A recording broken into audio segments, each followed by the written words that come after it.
بسم اللہ الرحمن الرحیم۔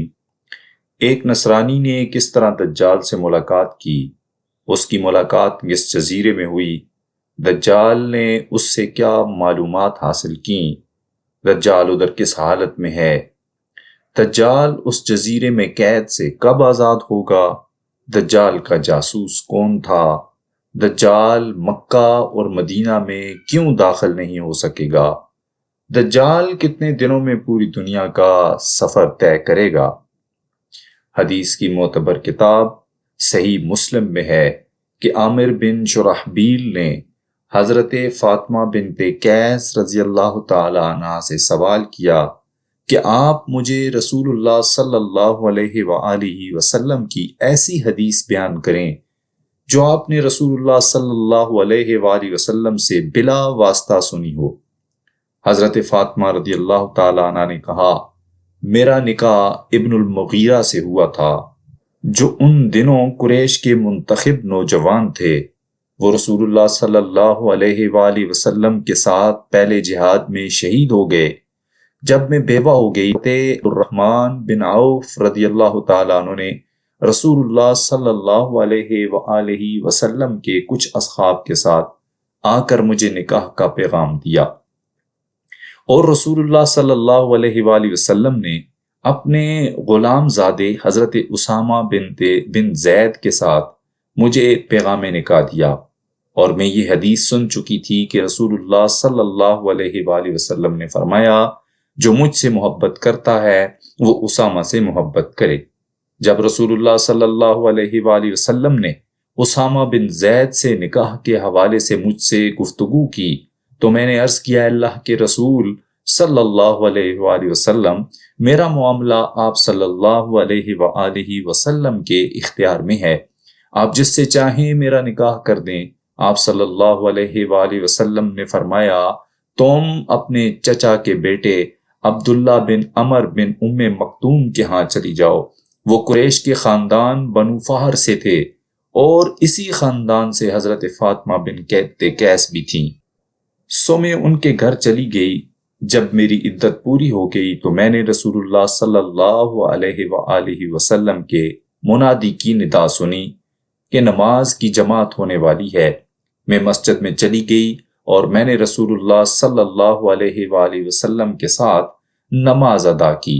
میں عورتوں کی اس صف میں تھی جو مردوں کی صف سے متصل تھی۔ جب رسول اللہ صلی اللہ علیہ وآلہ وسلم نے نماز پڑھا دی تو آپ صلی اللہ علیہ وآلہ وسلم مسکراتے ہوئے منبر پر بیٹھ گئے۔ آپ صلی اللہ علیہ وآلہ وسلم نے فرمایا، ہر شخص اپنی نماز کی جگہ بیٹھے رہے۔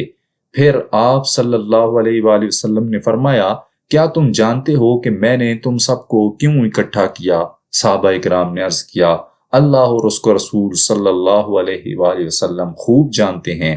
آپ صلی اللہ علیہ وآلہ وسلم نے فرمایا، بخدا میں نے تم کو کسی چیز کی رغبت دلانے یا کسی چیز سے ڈرانے کے لیے جمع نہیں کیا، میں نے تم کو صرف اس لیے جمع کیا ہے کہ تمیم داری جو کہ ایک نصرانی شخص تھے، انہوں نے آ کر مجھ سے بیعت کی اور وہ مسلمان ہو گئے۔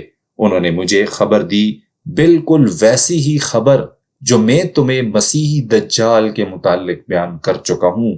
تمیم داری رضی اللہ تعالیٰ عنہ نے مجھے بتایا کہ وہ بنو لخم اور بنو جزام کے 30 آدمیوں کے ساتھ بحری جہاز میں سوار ہوئے۔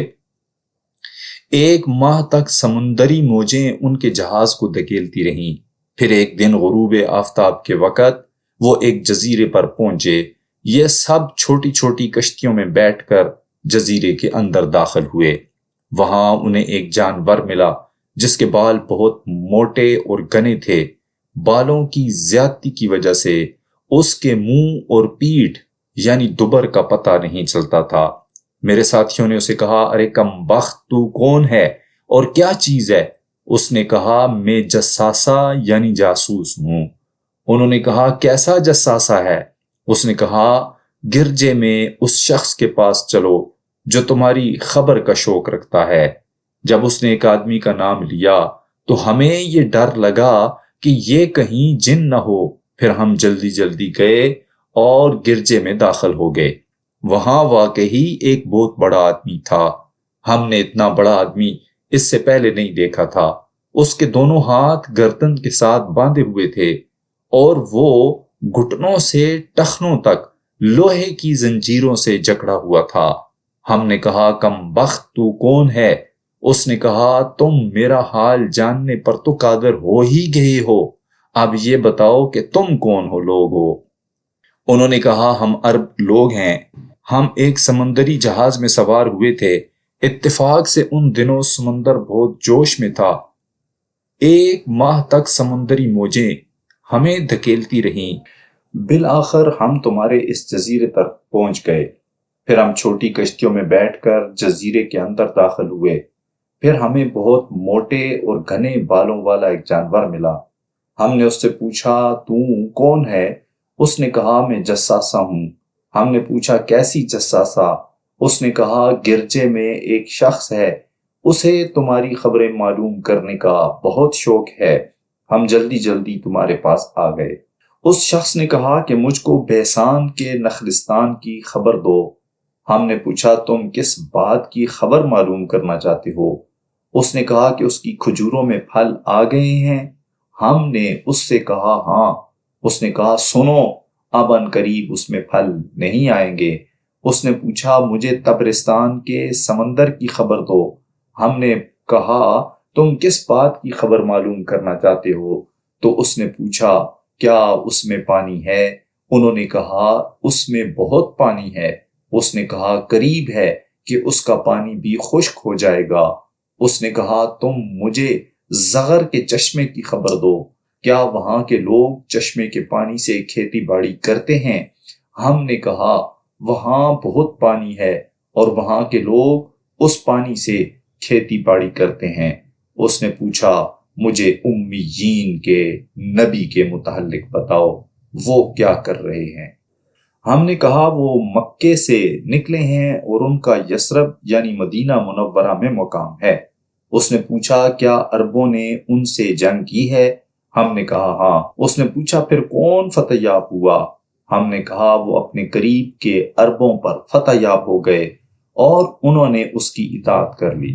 اس نے کہا ان کے لیے اس کی اطاعت کرنا ہی بہتر تھا، اور میں تم کو اپنے متعلق یہ خبر دیتا ہوں کہ میں مسیح ہوں اور ان قریب مجھے خروج کی اجازت دی جائے گی اور میں نکل کر ساری زمین کی سیر کروں گا اور 40 دنوں میں مکہ اور مدینہ کے سوا ہر بستی میں جاؤں گا، کیونکہ ان دونوں جگہوں میں داخل ہونا میرے لیے حرام کر دیا گیا ہے۔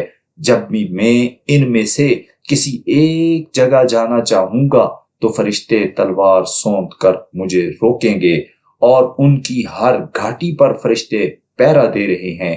حضرت فاطمہ بنت قیس کہتی ہیں کہ رسول اللہ صلی اللہ علیہ وآلہ وسلم نے اپنی انگلی منبر پر مار کر فرمایا یہ طیبہ ہے، یہ طیبہ ہے، یہ طیبہ ہے، یعنی مدینہ منورہ۔ سنو، کیا میں نے تم کو پہلے ہی یہ چیزیں بیان نہیں کی تھیں؟ لوگوں نے کہا ہاں۔ تو آپ صلی اللہ علیہ وآلہ وسلم نے فرمایا مجھے تمیم کی اس خبر سے خوشی ہوئی، کیونکہ یہ خبر اس خبر کے مطابق ہے جو میں تم کو دے چکا ہوں۔ سنو، دجال شام یا یمن کے سمندر میں ہے، نہیں بلکہ وہ مشرق کی جانب ہے، وہ مشرق کی جانب ہے، وہ مشرق کی جانب ہے۔ آپ نے مشرق کی طرف اشارہ کیا۔ حضرت فاطمہ بنت قیس فرماتی ہیں میں نے اس حدیث کو رسول اللہ صلی اللہ علیہ وآلہ وسلم سے یاد کر رکھا ہے۔